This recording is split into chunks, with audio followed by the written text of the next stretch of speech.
Bom dia, meninos. Tudo bem com vocês? Vamos então dar início à nossa revisão do segundo bimestre, ok? Muita atenção, peguem os cadernos e vamos começar. Então, é o seguinte, nesse segundo bimestre nós estudamos um pouquinho sobre matéria. Então, o que é matéria? Matéria é tudo que tem massa e ocupa um lugar no espaço. Então, por exemplo, esse caderno é matéria? É, por quê? Porque ele tem massa, então ele tem um peso e ele ocupa um lugar no espaço. A cadeira é uma matéria? É, por quê? Porque ela tem um peso e ela ocupa um lugar no espaço, certinho? Então, tudo que é matéria é porque tem massa e ocupa um lugar. Toda matéria é formada por átomos, né? Que a gente vai ver mais um pouquinho hoje. Então, o conjunto de todos os diferentes materiais existentes na natureza, tudo que existe no universo é exemplo de matéria, certinho? Até o oxigênio, tá? Tem como eu mensurar o peso do ar e ele ocupa, sim, um lugar no nosso espaço. Tranquilo? Seguindo. Nós vimos um pouquinho sobre o estado físico da matéria. Então, a matéria ela pode se apresentar em diversos estados físicos: sólido, líquido e gasoso. E essa matéria ela sofre alguns processos de transformação. E cada transformação recebe um nome, certinho? Então, quando nós temos a alteração do estado sólido para o estado líquido, então, quando o gelo derrete, é chamado de fusão, ok? Quando a água ou a matéria sai do estado líquido para o estado gasoso, é chamado de vaporização, quando faz vapor, certinho? E ao contrário, então quando o gás vira líquido, é chamado de liquefação. Vou dar um exemplo. Você está lá fazendo seu arroz, e aí você tampa a panela. Quando você abre a tampa da panela, está cheio de água. Por quê?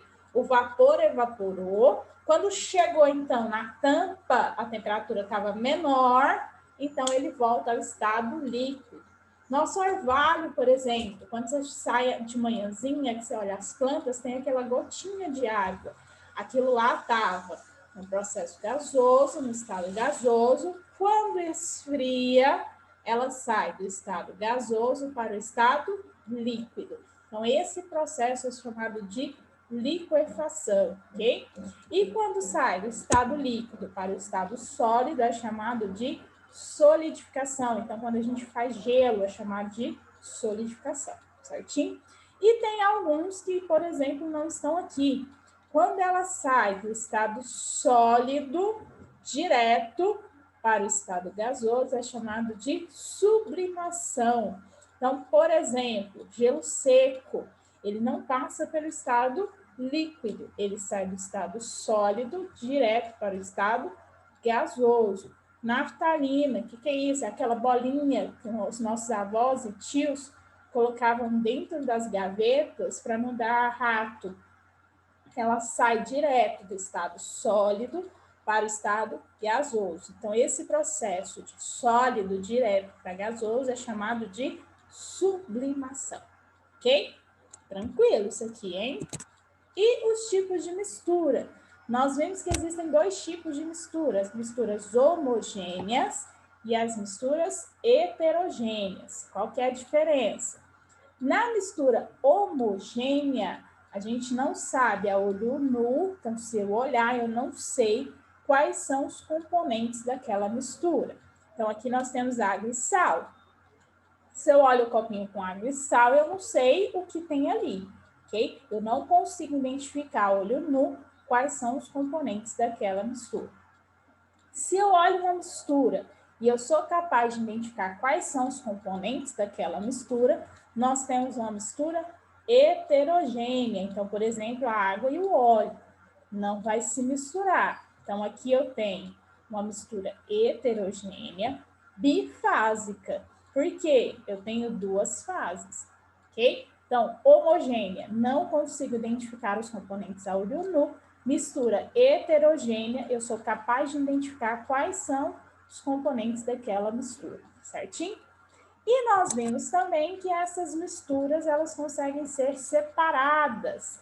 Então, processo de separação dessas misturas. Então, nós temos vários tipos de separação. Nós temos, por exemplo, a catação, que você faz no feijão. Então, antes de cozinhar o feijão, sua mãe faz o quê? Ela cata o feijão. Ela vai separar o que é pedra, o que é sujeira, do feijão que ela vai utilizar no cozimento. Então, ela utiliza as mãos, posso utilizar uma pinça também. Então, a catação é quando eu separo aquilo que eu vou utilizar das impurezas, daquilo que eu não vou utilizar, certinho? Peneiração, a gente vai utilizar, então, a peneira. Então, eu vou peneirar, por exemplo, a farinha. Eu vou peneirar a areia para fazer cimento. Então, eu vou tirar as pedras maiores, ok? Filtração, que a gente usa para fazer café. A gente coa o café, a gente filtra o café, ok? Então, a gente vai utilizar, então, um filtro, ok? Decantação. Decantação é quando eu vou ter que fazer uma diferença por densidade. Então, olha só. Aqui eu tenho um copo com água e lama, tá? Faz de conta. Vou deixar isso em repouso. O que vai acontecer? Aquilo que é mais denso, aquilo que é mais pesado, vai lá para o fundo.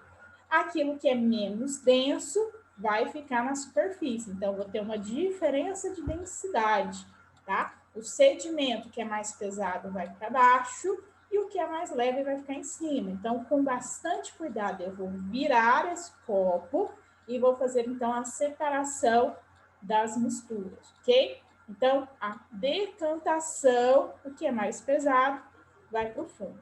Água e areia, por exemplo, você mistura água e areia. A areia é mais densa, mais pesada, ela vai para o fundo. A água vai ficar na parte de cima. Beleza?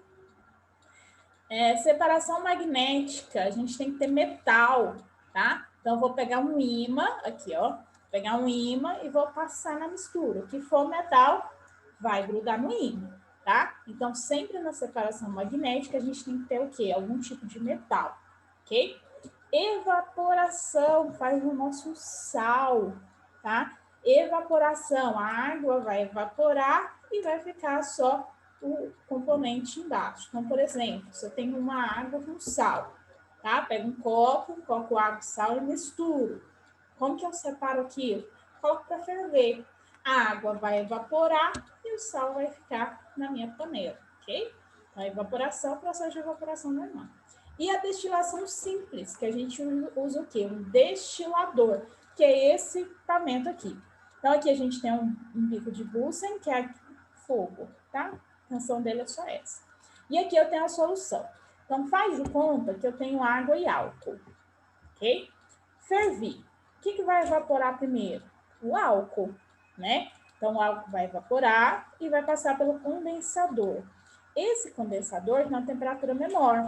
Então, o que é vapor vai virar água no processo de liquefação e vai cair aqui do lado, ok? Então, aqui eu vou ter o álcool e aqui eu vou ter a água. Lembrando que eu sei que a temperatura da água é 100 graus Celsius. Então, aqui, ó, eu não posso ferver essa mistura a mais de 100 graus, senão a água vai evaporar, tá? Então, tem que colocar ali 50 graus. Então, o álcool vai evaporar, vai passar pelo condensador, então, o que era vapor vai virar água e vai cair aqui do outro lado, certinho?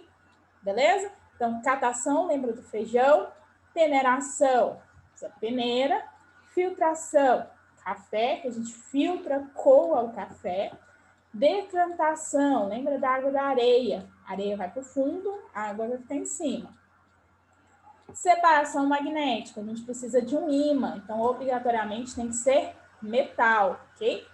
Evaporação, vai ferver e a água vai evaporar. E a destilação, a gente precisa então do destilador, certinho? Seguir. Densidade. Então, a densidade de uma substância pode sofrer alteração com variação de temperatura e da pressão, porém não se altera com a variação da massa da substância. Seguinte, olha aqui nesse exemplo. A gente tem água e óleo, certo? A água está embaixo, o óleo está em cima. Então, o que eu posso deduzir com isso? Eu posso deduzir, então, que a água ela é mais densa do que o óleo. Pensa em denso como mais pesado, tá? Então, ela é mais pesada do que o óleo, por isso que ela fica embaixo. Aqui a gente tem água e gelo. Então, a água no estado sólido, ela é mais densa, por isso que ela fica em cima.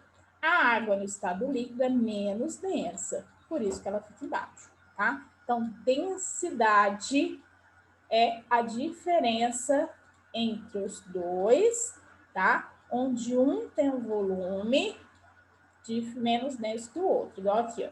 Mais denso, ter maior massa em um determinado volume, ele é mais pesado, ok? Então, aqui, por exemplo, a água, ela é mais densa do que o óleo, certinho? E a densidade, que nós vimos, é igual a massa dividido pelo volume. Massa em gramas, volume em ml, ok? O que eu quero que você entenda aqui? Que densidade é como se fosse um peso. Então, quando eu tenho uma mistura, eu vou ter uma mistura que ela é mais densa do que a outra. Então, no caso da água e do óleo, eu sei que a água é mais densa, que ela vai ficar embaixo. E o óleo é menos denso do que a água, porque ele vai ficar em cima. Quando eu tenho uma mistura de água com areia, a areia é mais densa, então ela vai ficar lá embaixo, tá? A água é menos densa, ela vai ficar na parte superior. Certinho? Depois nós vimos um pouquinho sobre os modelos atômicos. Então, nós vimos que existe o modelo de Dalton, Thomson, Bohr e Rutherford. Certinho? Então, Dalton, quem gosta aí ó, de mapa mental, ó, o modelo de Dalton ele foi comparado, então, à bola de bilhar. Por quê? Dalton acreditava que o átomo, que toda matéria é construída por átomo, que todo átomo era maciço, indivisível, certinho? Já Thomson falou, não, tá? O átomo, ele tem uma região positiva e uma região negativa. Então, ele vai ter um núcleo positivo e os elétrons vão ser distribuídos nesse núcleo, tá? Então, ele comparou ao exemplo dele ao pudim de passas, ok? Rutherford falou, não, ele é semelhante ao sistema solar. Então, no meio, como se fosse o Sol, a gente vai ter o átomo, vai ter o núcleo, desculpa, que ele vai ser mais denso, menor. Em volta desse átomo, desse núcleo, a gente vai ter os elétrons que vão ficar orbitando esse núcleo, certinho? Já Bohr fala, não, gente, é o seguinte, nós vamos ter um núcleo e a gente vai ter níveis de energia desses elétrons, ok? Então, essas órbitas, elas são divididas de acordo com o nível de energia entre elas, certinho? Então, Dalton, maciça indivisível. Thomson, eu vou ter o núcleo positivo e os elétrons distribuídos nesse núcleo, pudim de passas. Rutherford, sistema solar, onde eu tenho o núcleo no meio e orbitando nós temos os elétrons, ok? E Bohr, a gente vai ter, então, a divisão em níveis de energia, ok? Bem tranquilo nossa prova. Então, peço que vocês assistam esse vídeo mais uma vez com bastante atenção. Copiem os exercícios e qualquer dúvida eu estarei à disposição de vocês. Certinho? Bom trabalho a todos!